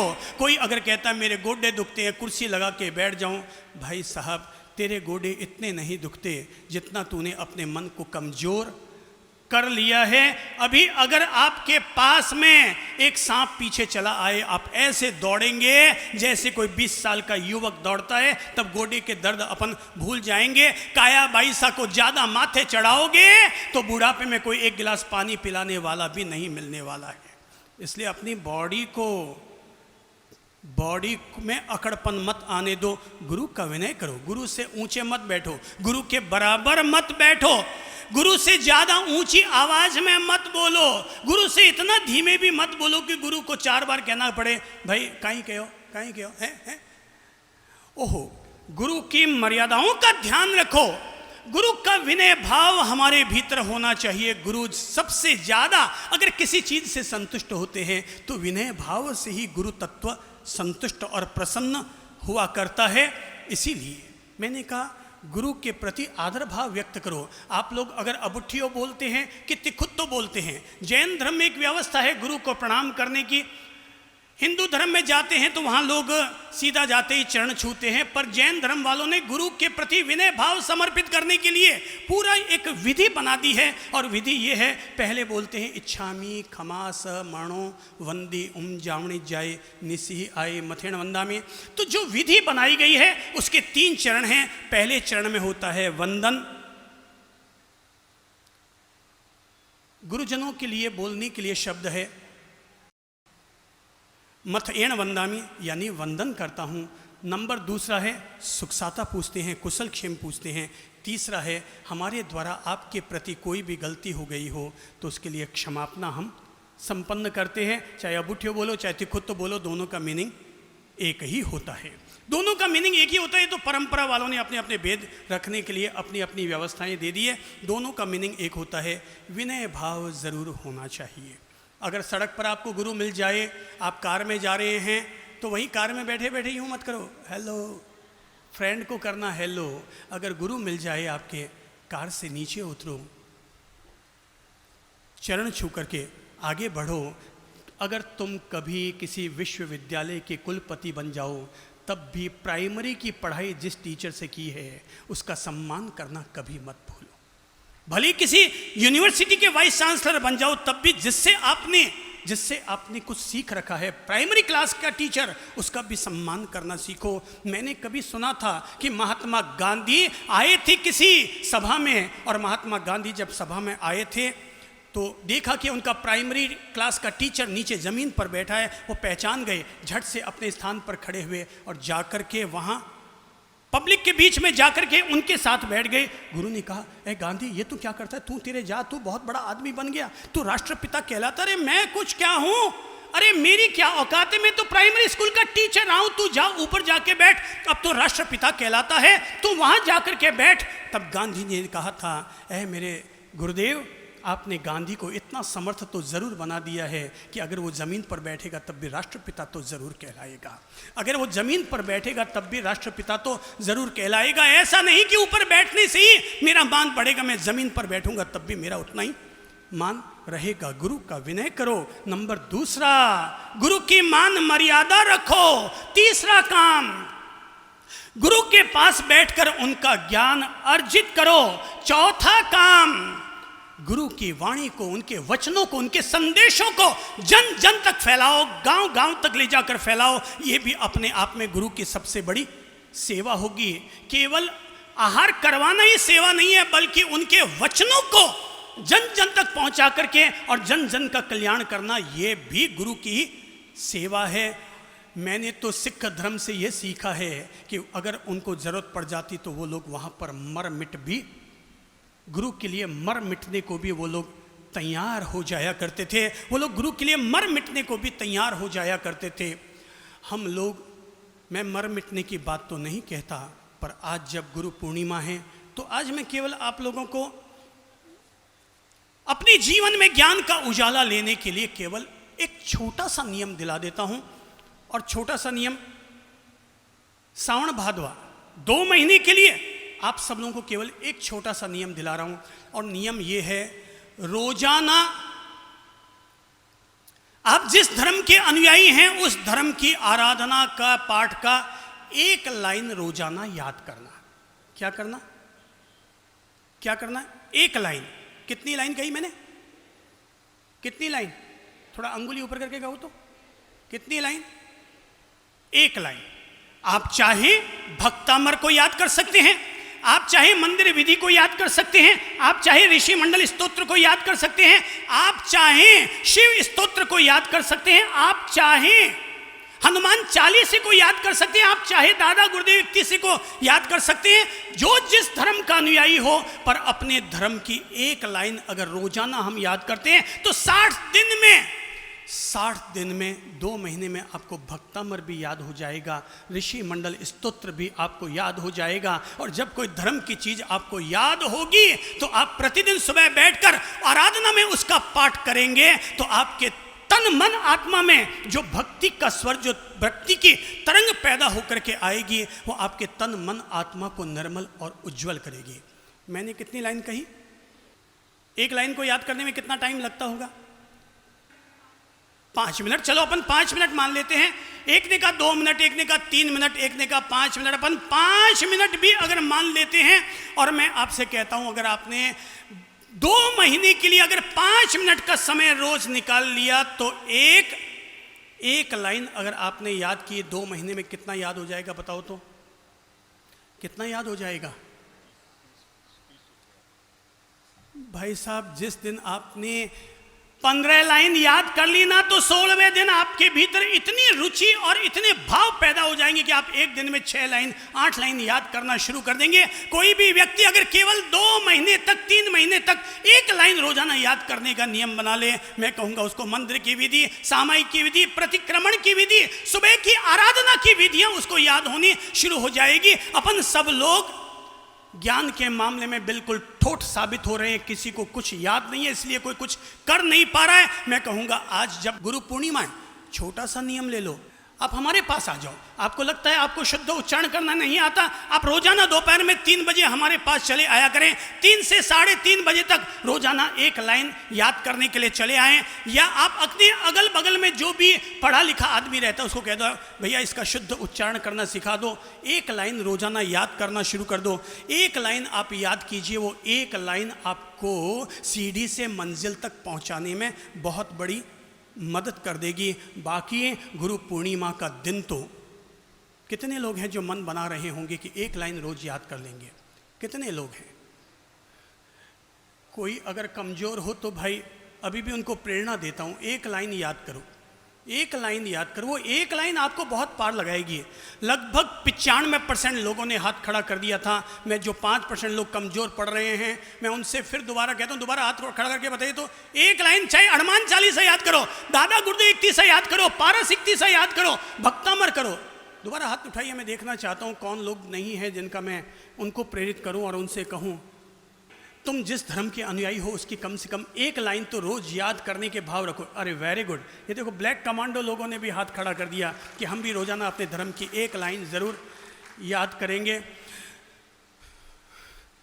आपको पता है ना हाथ खड़ा करने का मतलब क्या होता है? प्राण जाए पर वचन न जाइए, प्राण जाए पर वचन न जाइए। बाकी तो मेरे भाई गुरुओं के पास आए हो तो अपनी अंदरूनी आध्यात्मिक शक्तियों को जागृत करो। रोजाना सूर्य नमस्कार किया करो, रोजाना सूर्य नमस्कार करके अपने भीतर के इंटरनल एनर्जी को जगाओ। रोजाना मेडिटेशन करो, रोजाना योग और ध्यान करो, और ध्यान करके अपनी आंतरिक शक्तियों को, आध्यात्मिक शक्तियों को जगाओ। धर्म को बाहर से भी जियो और अंदर से भी जरूर जियो, बाहर और अंदर दोनों तरफ से जियो। आज कितने लोग हैं, चलो आज मैं सब लोगों को नियम दिला रहा हूं। चातुर्मास में सावन और भादवा केवल 2 महीने के लिए आप 1 लाइन रोजाना याद करेंगे। हाथ जोड़कर बोलिए, हम गुरु पूर्णिमा के दिन गुरु की साक्षी में ये प्रतिज्ञा लेते हैं कि 2 महीने तक रोजाना 1 लाइन याद करेंगे, 1 लाइन याद करेंगे, 1 लाइन याद करेंगे। देखिए मैं आपको उदाहरण सुनाता हूं। भाई साहब आप खड़े हुए तो हनुमान जी, यहां पर ऐसे बहुत सारे लोग बैठे, मैं आपको इनमें से कईयों के उदाहरण दे सकता हूं। ये हनुमान जी जन्मजात जैन नहीं है, कोई बहुत ज्यादा पढ़ाई भी नहीं की है, मिलिट्री मैन आदमी रहे, कैप्टन आदमी रहे हैं, ब्रिगेडियर आदमी रहे हैं और मिलिट्री में रह करके आए और हमारे संपर्क में आए। अभी परसों जब प्रतिक्रमण हम लोग कर रहे थे, रोजाना 1 लाइन याद करने का आपको परिणाम बताता हूं कि क्या है। ये जाति से चौहान है, जन्मजात जैन नहीं है, पर जैनत्व को इतना जीते हैं जितना आप जैन लोग भी नहीं जीते होंगे। और जब मैंने प्रतिक्रमण में इनसे शांति का पाठ बोलते हुए सुना तो मैं खुद हतप्रभ रह गया। अरे क्या बात है ये! और रोजाना केवल 1 लाइन याद करने का परिणाम ये आया, ये जन्मजात जैन नहीं है, पर इन्होंने उपधान तप 2-2 बार किया है, 2-2 बार उपधान तप किया हुआ है। केवल एक ही नियम, क्या नियम है? रोजाना 1 लाइन याद करने का। हनुमान प्रभु जरा केवल टाइम नहीं है इसलिए केवल 4 लाइनें शांति पाठ की सुनाइए तो। शांतिम शांति निशांतम शांता शिवम नमस्कृते स्तोतु शांति निमित्तम मंत्र पदे शांति स्तोमि ओमिति निश्चित वत्से नमो नमो भगवते अरते पूजाम शांति जना जयवते यशने स्वामिने दमनाम। Very good, very good, very good, very good. शकलातिशेषक महासंपत्ति समन्विताय शशाय त्रिलोक्य पूजिताय च नमो नमः शांति बस देवाय। इतना बहुत है। Very good, very good, very good. ये है गौरव करने जैसी बात। धर्म तो सबका होता है, कोई ये थोड़ी है कि जैन धर्म जैनों का धर्म है। जैन धर्म तो सारी मानवता का धर्म है। जो भी अहिंसा के पथ को अपनाता है वो हर व्यक्ति जैन ही होता है।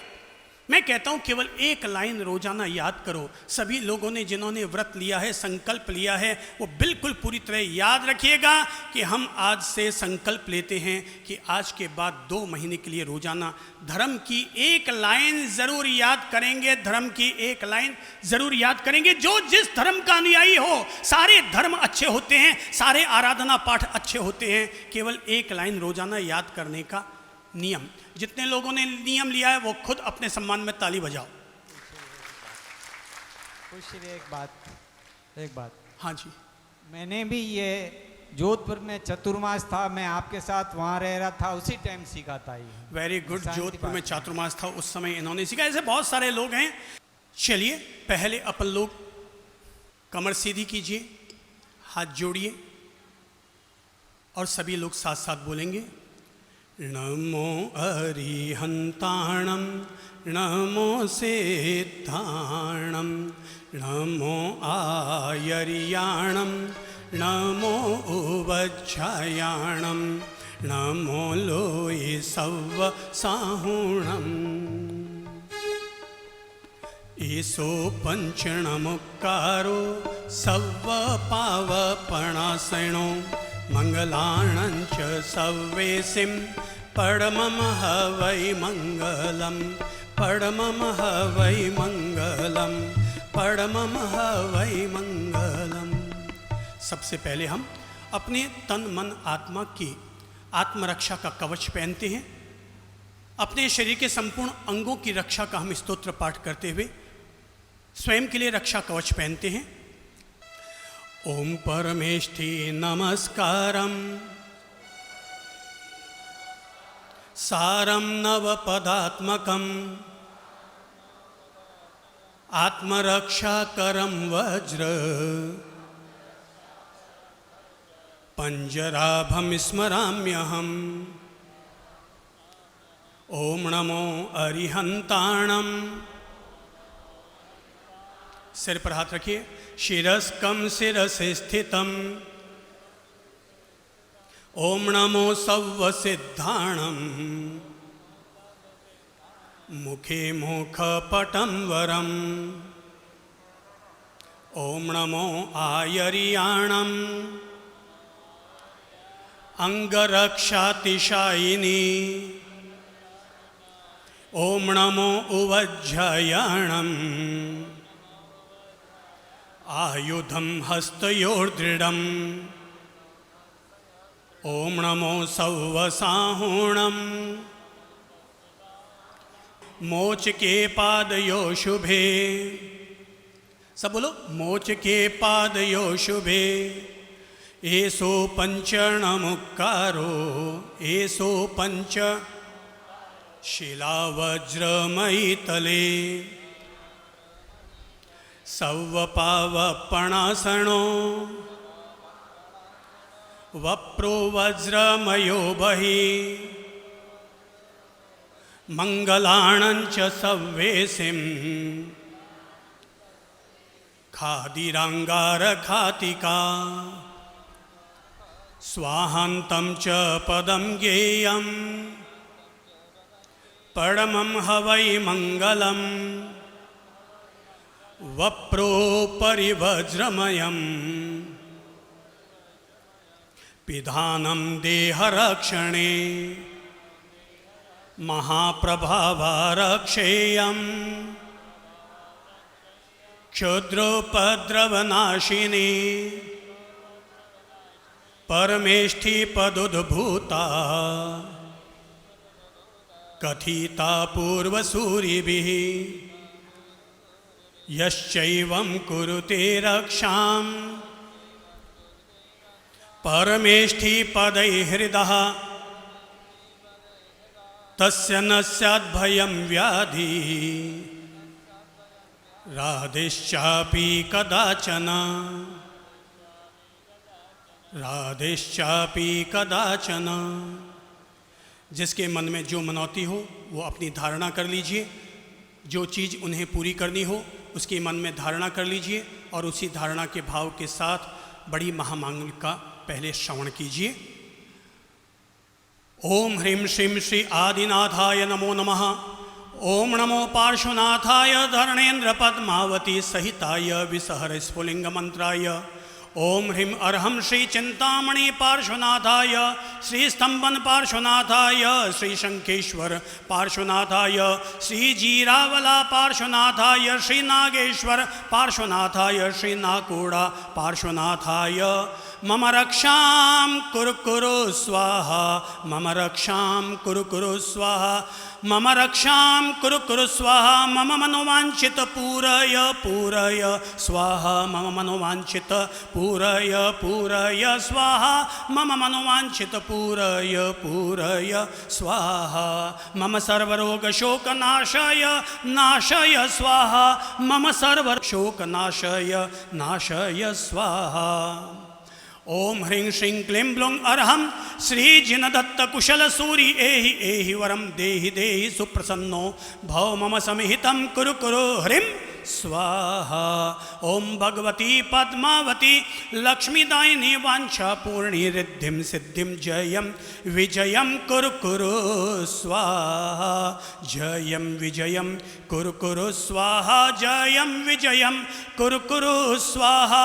ओम त्र्यंबकं यजामहे सुगंधिं पुष्टिवर्धनम् उर्वारुकमिव बंधनान् मृत्युर्मोक्षयममृतात्। ओम स्वः भुवः भुः ओम ह्रां जुं सः ओम भूर्भुवः स्वः। शांतिं शांति निशांतं शांतं शांता शिवं नमस्कृत्य स्तुतुः शांति निमित्तं मंत्रपदैः शान्तये स्तौमि।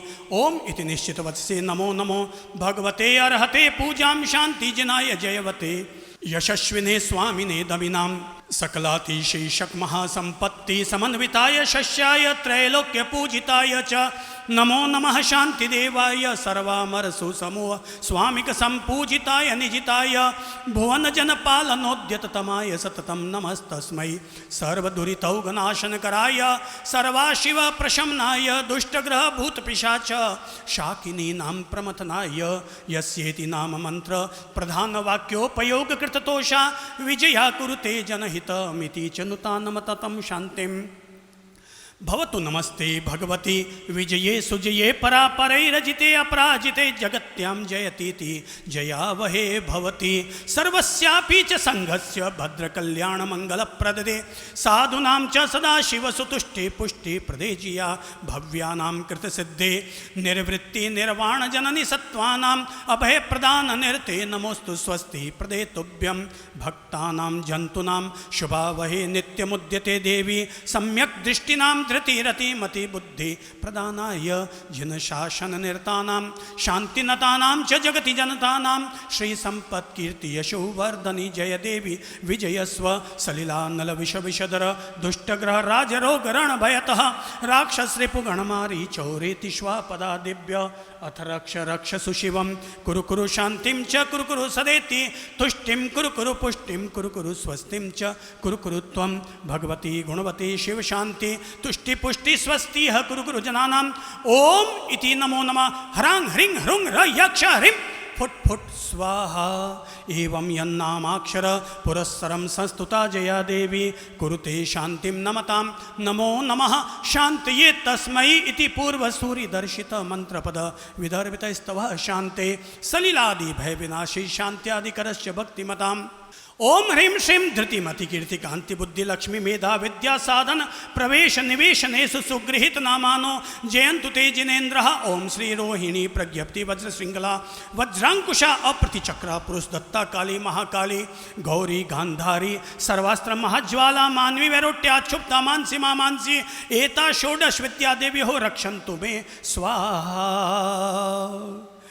ओम आचार्योपाध्याय प्रभृति चातुर्वर्ण्यस्य श्री समण संघस्य शांतिर्भवतु। ओम तुष्टिर्भवतु पुष्टिर्भवतु। ओम ग्रहाश्चंद्र सूर्यांगारक बुध बृहस्पति शुक्र शनैश्च राहु केतु सहिता सलोकपाला सोमयम वरुण कुबेरवा स्वदित्य स्कंद विनायकोपेता ये चान्येपि ग्राम नगर क्षेत्र देवतादयस्ते सर्वे प्रियंतां प्रियंतां अक्षीण कोश कोष्ठगारा नरपतयश्च भवन्तु स्वाहा। ओम पुत्र मित्र भ्रातृकलत्र सुहृत स्वजन धनि संबंधो बंधुवर्ग सहित नित्यं चामोद प्रमोद कारण अस्मिश्य भूमंडले आयतन निवासिनां साधु साध्वी श्रावक श्राविकाणां रोगोपसर्ग व्याधि दुख दुर्भिक्ष दौर्मनस्योप शमनाय शांतिर्भवतु। ओम तुष्टि पुष्टि रिद्धि वृद्धि मांगल्य सवा सदा प्रादुर्भूतानि दुरितानि पापानि शाम्यन्तु शत्रुः प्राङ्मुखा भवन्तु स्वाहा। श्रीमते शांतिनाथाय नमः शांति विधायिने त्रैलोक्य शामराधीश मुकुटाभ्यर्चितांग्रे शांति शांतिकर श्रीमान शांति दिशतु मे गुरु शांतिरेव सदा तेषां येषां शांतिर गृहे गृहे। ओम उन्मृष्ट रिष्ट दुष्ट ग्रहगति दुस्वप्न दुर्निमित्तादि संपादित संपन्नां ग्रहणं जयतु शांते। श्री संघ पौर जनपद राजाधिपराज सन्निवेशानां गोष्ठिक पुरमुख्याणां व्याहरणैर्व्याहरित शांतिम्।